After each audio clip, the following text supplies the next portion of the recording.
Stock మార్కెట్లో ఇవాళ ఇన్వెస్టర్లకు బ్లాక్ డేగా నిలిచిపోయింది. దాదాపు 8 లక్షల కోట్ల రూపాయల నష్టం వాటిల్లింది. బాంబే స్టాక్ ఎక్స్చేంజ్ 1236 పాయింట్లు పడిపోయింది.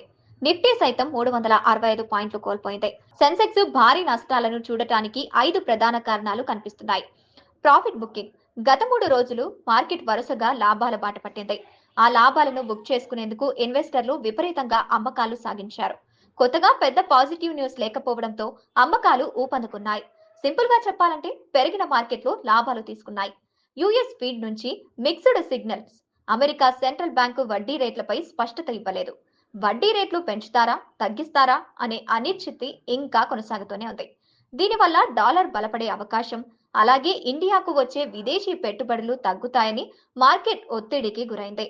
యుఎస్ ఇరాన్ యుద్ధ భయాలు వీడటం లేదు. అమెరికా ఇరాన్ మధ్య ఘర్షణ పెరిగే అవకాశాలపై ఆందోళన నెలకొంది. ఇలాంటి సమయంలో ఇన్వెస్టర్లు రిస్క్ తగ్గించడానికి స్టాక్ అమ్మేశారు. వీకెండ్ లో ఏదైనా పెద్ద విషయం జరగొచ్చనే భయంతో సేలింగ్ వేగం పెరిగింది.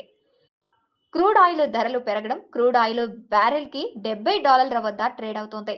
ముడి చమురులు మరింత పెరుగుతుందనే భయాలు మార్కెట్ సెంటిమెంట్ ను డౌన్ చేశాయి. కొత్త పాజిటివ్ ట్రిగర్స్ లేకపోవడం, బడ్జెట్, ఆర్బీఐ పాలసీ అన్ని కంపెనీలో మూడో త్రైమాసిక ఫలితాలు వెల్లడైపోయాయి. మార్కెట్ ను నడిపించే కొత్త మంచి న్యూస్ కనిపించడం లేదు. పెద్ద స్టాక్ వాల్యుయేషన్ ఓకే అయినా మిడ్ అండ్ స్మాల్ క్యాప్స్ ఇంకా ఖరీదుగా ఉన్నాయని భావన ఉంది. ఈ కారణంగా 1236 పాయింట్లు పడిపోయిన సెన్సెక్స్ 82,498 వద్ద ముగిసింది.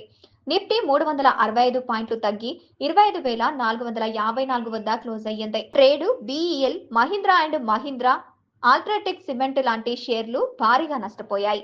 ఐటీలో ఇన్ఫోసిస్, టీసీఎస్ మాత్రమే కొంచెం లాభపడ్డాయి. కొన్ని రోజులుగా తగ్గుతూ వచ్చిన బంగారం, వెండి ధరలు మరోసారి పెరిగాయి. ప్రాఫిట్ బుకింగ్స్, ఫీడ్ అనిశ్చితి, US Iran tension, crude oil ధరలు పెరుగుదలతో బంగారం, వెండిని సేఫ్ హేయంగా ఇన్వెస్టర్లు భావిస్తున్నారు.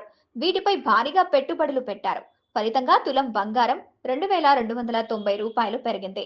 156,649 చేరింది. అటు వెండి సైతం 15,000 పెరిగింది. కేజీ వెండి 2,70,000కు చేరింది.